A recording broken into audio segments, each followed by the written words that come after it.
Hello, grade 10s. This is the lesson for Wednesday, I think, April 29th. It's the third and last lesson of this week, and I think after this, yeah, we'll have sort of a week of stuff next week, like 3 days.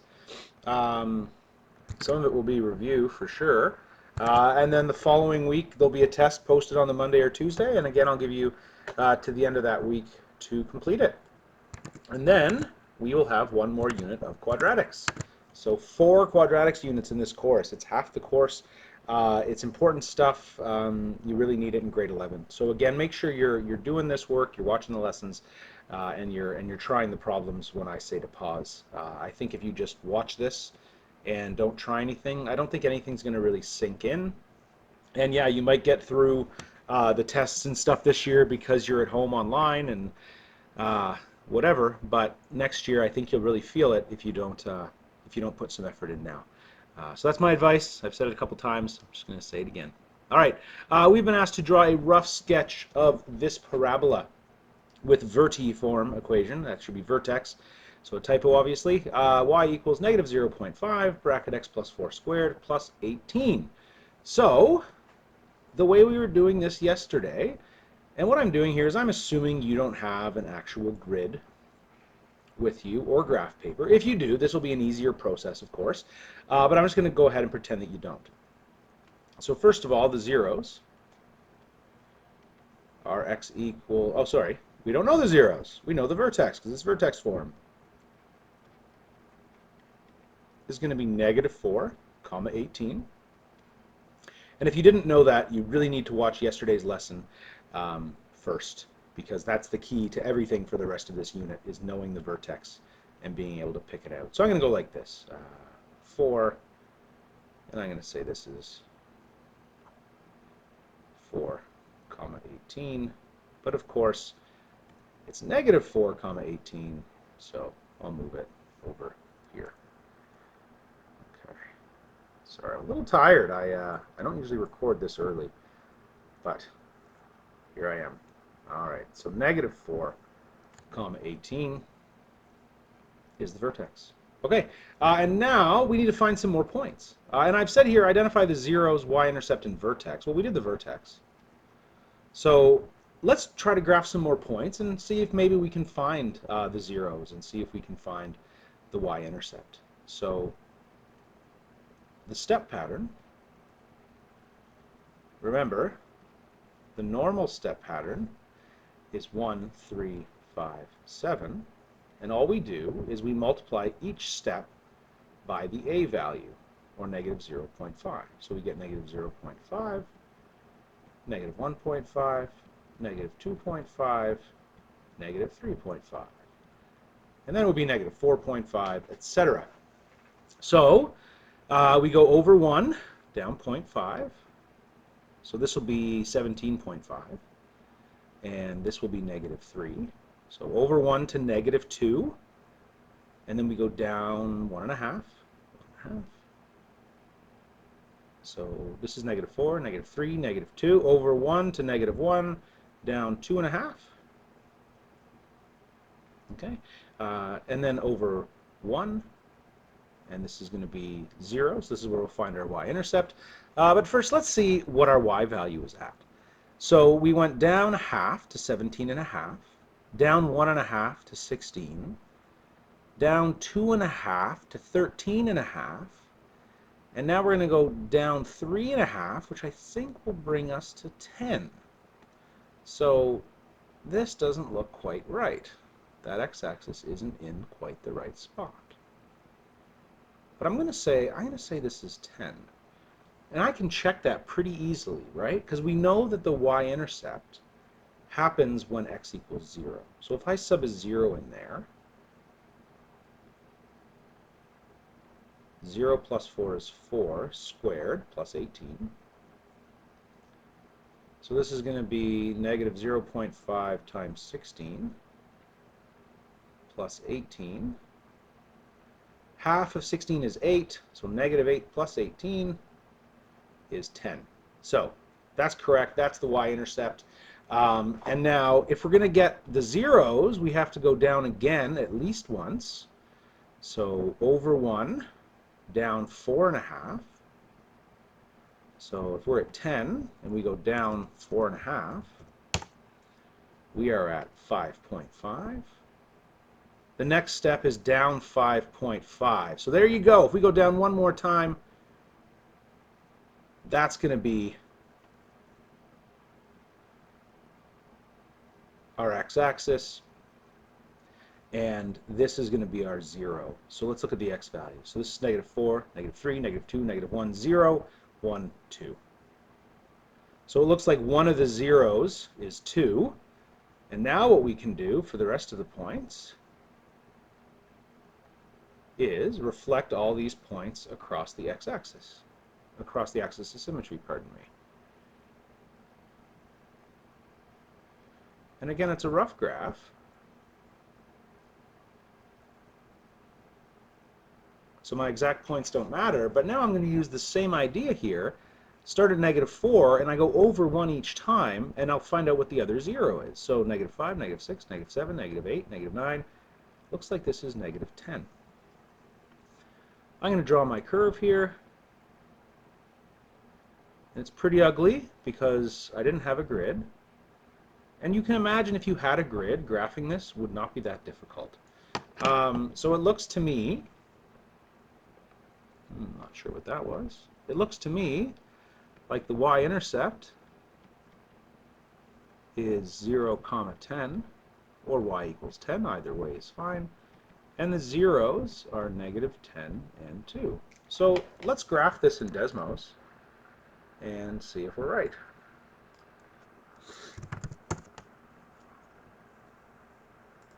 Okay, so I'm going to graph the original. So y = -0.5 times x + 4 squared plus 18. And I'm going to shrink my y-axis.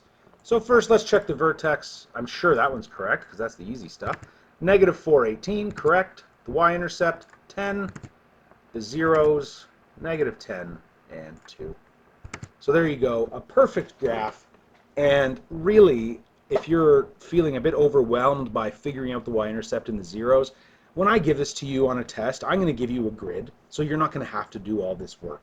Okay, there could be like a tips thinking inquiry problem where you have to figure out this stuff, but in general right now, if you were able to put the vertex here and then go over 1, down 1/2, over 1, down 1.5, down 2.5, you're good.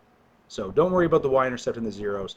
That's just sort of bonus. It would be nice if you could do it, but if you can, it's no problem. All right, here we go. So first, I'm going to delete that, and I'll save that for another day. And what I want to do, I just want to get into today's lesson. So I'm now on your handout for today. And the first thing that we're going to do, and pretty much the only thing we're going to do today, is determine vertex form equations given various pieces of information. Okay, so here's the steps. Step 1, use the vertex, h and k, and the values of x and y. So you might remember this from 2 units ago, where we plugged in and solved for a. That's all we're doing today. 2 units ago when we did it, it would have looked something like this, like x - 3, x - 5, and then maybe we plugged in x and y and solved for a. That should be familiar to you. If it's not, I don't even think it matters.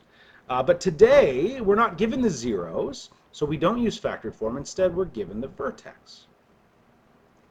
So every one of these problems is going to start by you writing the general vertex form, which looks like this. And now what you're going to do is you're going to plug in h and k. So this is h, this is k. H and k are the x and y values of the vertex. And this point here, that's going to tell us an x value and a y value. So let's sub in. Okay, so y is going to be 150 times a. X is going to be 0.85 minus h is 1.85 squared plus k is plus 300. And now you just do order of operations. You could have done this theoretically in grade 9. It would have been tricky. but you could have done it. So the first thing in brackets, I do 0.85 minus 1.85, that's negative 1, squared plus 300. 150 equals A. Negative 1 squared is 1. If your calculator got negative 1, make sure you put brackets around the negative 1. So this is 1 plus 300. To get A by itself, we need to subtract 300 from both sides. And I get A equals, oh sorry, A times 1, but that's just A, right? Is negative 150. And we've been asked for the equation, so now we write the equation. Y equals A is negative 150 times x minus 1.85 plus 300. Let's go to Desmos, check it out. Y equals negative 150. X minus 1.85. Now I know I made a mistake. Some of you probably caught it already, but I'm going to see if we can figure it out. All right, so let's zoom out till we can see the rest of the parabola. Huh. Let's make the line thicker. All right, something's wrong here. Something's very wrong. I would like you to look at my equation, pause, and figure out my mistake. So look right here. What's my mistake? It's a super common mistake. I think I did it once already, caught it pretty quick, but I made the mistake again. And you're going to make the mistake too, so I'm kind of glad it happened. So hopefully you've paused it and figured out what I did wrong. I missed the squared. And if I don't put the squared there, it's just a straight line. But as soon as I put the squared there we go. Now we got a couple of lines, and I'm going to shrink my y-axis by pinching with my thumb and finger up and down. So first of all, let's check the vertex. 1.85, oh, pardon me. 1.85, oh, I added an x. Jeepers. Not my morning. 1.85 comma 300. All right, so the vertex checks out. It also says it goes through this point, 0.85, 150. So 0.85 comma 150. And you can see there, that point is on the curve. The vertex is there, so this parabola has this vertex through this point. So this has to be the correct answer. Yeah. Okay. Honestly, that's the bulk of today's lesson. So I'm going to do a few more examples, and then you'll have some homework. So today should be a fairly quick one, because you're just doing the same thing over and over again. All right, here we go. Write the equation of the parabola in vertex form represented by this data. Okay, so first, y equals a x minus h squared plus k.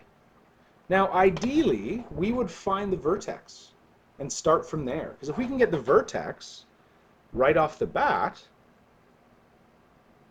I think we'd be good to go. So look at this table.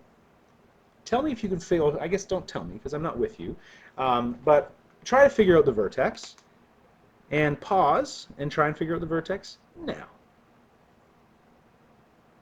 All right, hopefully you paused and tried to figure that out. So we know that on a parabola, the vertex is always right in the middle of this mirror image. So this half and this half are going to be the same but flipped. So if we can find a point that's right in the middle of two symmetrical points, then that means we found our vertex. And if you look here, this is -1 and this is -1. So that means this point, because if we look at the x values, 4, 5, 6, this point has got to be halfway between, and so that's our vertex. Okay, so our vertex, make sure you get x and y in the right order, is 5, 3, which means this is h and this is k. Now all we have to do is pick another point to get an x and a y value. I'm going to pick this one because it's the smallest numbers. So this is x, this is y. Now we sub everything in. So -1 equals, we don't know a yet, x is 4, h is 5. Don't forget the squared. Plus 3. Negative 1 equals a. I simplify what's in the brackets. Squared plus 3. Negative 1 equals a times 1 again, so a nice easy one. We subtract 3 from both sides, so we get negative 4, this is gone, equals a times 1, which is a. A is negative 4, so my equation is this. Y equals negative 4, x minus 5 squared plus 3. Okay, now you might be asking, well, what if we used a different xy value? Well, let's use 2 comma negative 33 instead. So if we did that, our y would be negative 33. So negative 33, I'm subbing in here, is a.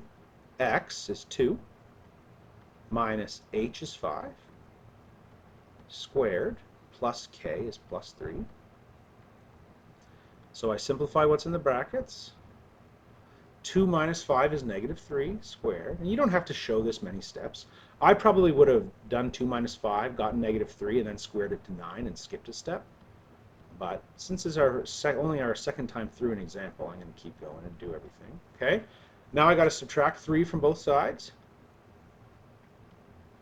That's common. So I get negative 36 equals 9a, or a times 9. Well, that's not the same a value as negative 4. But we don't have a yet. We got to divide by this 9. Negative 36 divided by 9 is negative 4. So you can see it's the exact same result. It doesn't matter what point you use, but you can see in this case when we use the smaller numbers, we had an easier time. So if possible, use the smallest point. If not, you might have an extra step, but it doesn't really matter. All right, next example. Connor drops a fish into the water from a sailboat.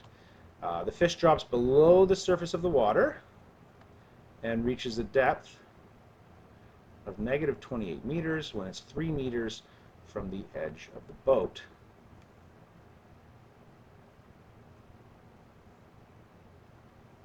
There's my sweet sailboat.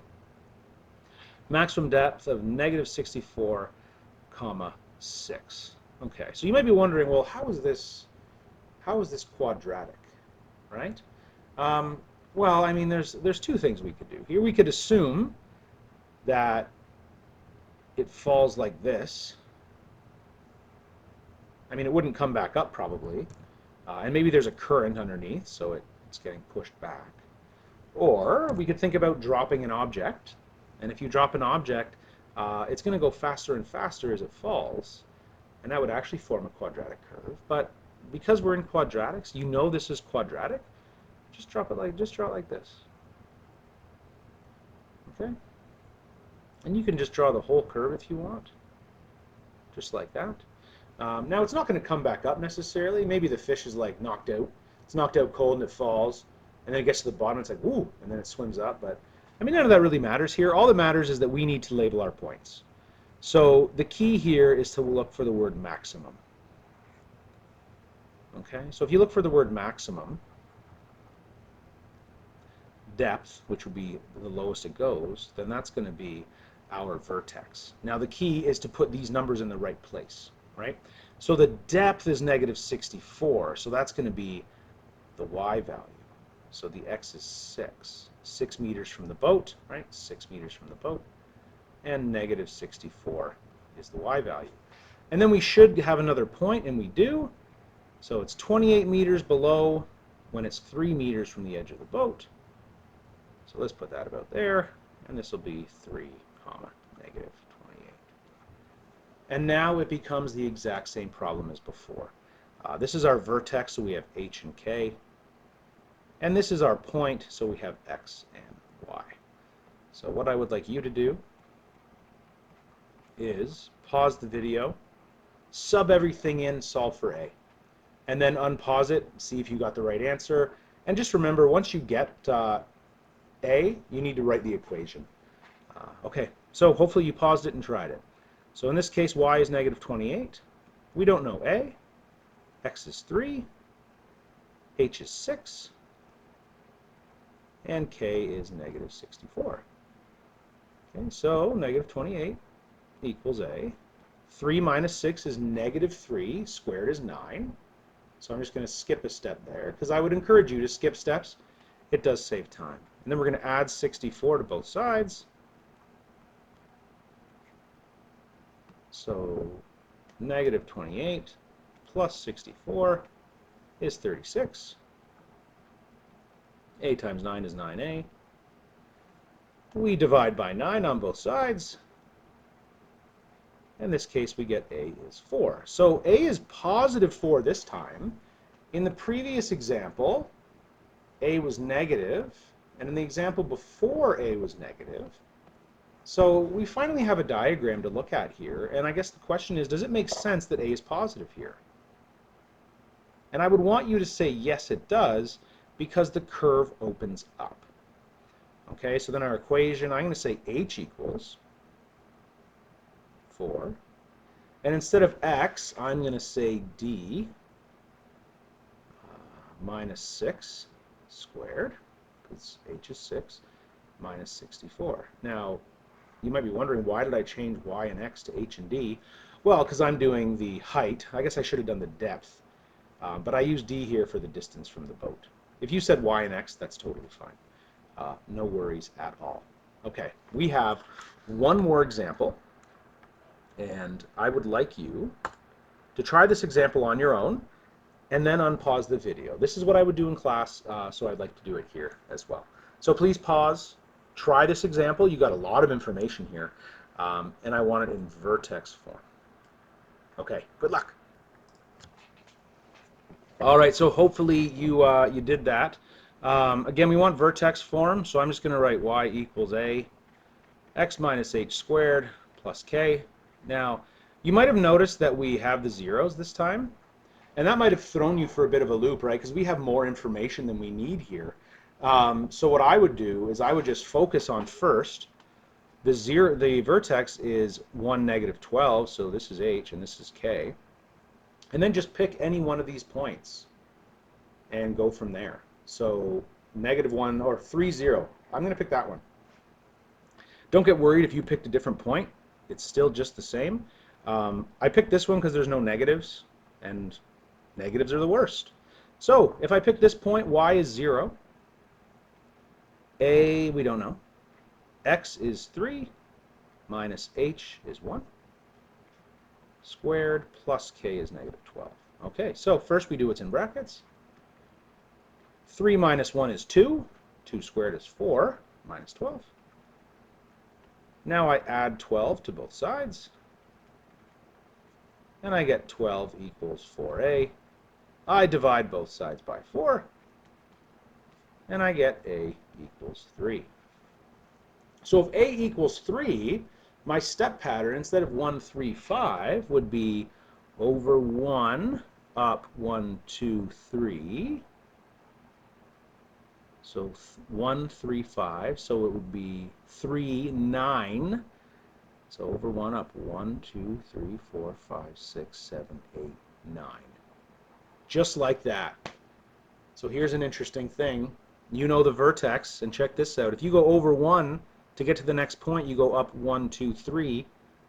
That means the first step is 3. And if the first step is 3, a equals 3. So don't be afraid to use those little tricks if they are available. Okay, the only thing I want to mention, because it didn't come up in my examples, is what if h is negative? Because I don't think that came up. I think all my h's were positive. Okay, so let's say h was negative, and you had something like this. I'm just going to plug in all the numbers. So let's say same point, 3, 0, but this time it was negative 1, negative 12. So y would be 0. X would still be 3, so 3 minus, and h, if it was over here, h would be negative 1, so it would be 3 minus minus 1 squared minus 12. So this would just become addition here. Okay, not a big deal, obviously, but it's something I wanted to mention because it could come up, and it will come up, I'm sure, in your homework. So I'm at about 25 minutes. Seems like a good time to stop. Here are the homework questions.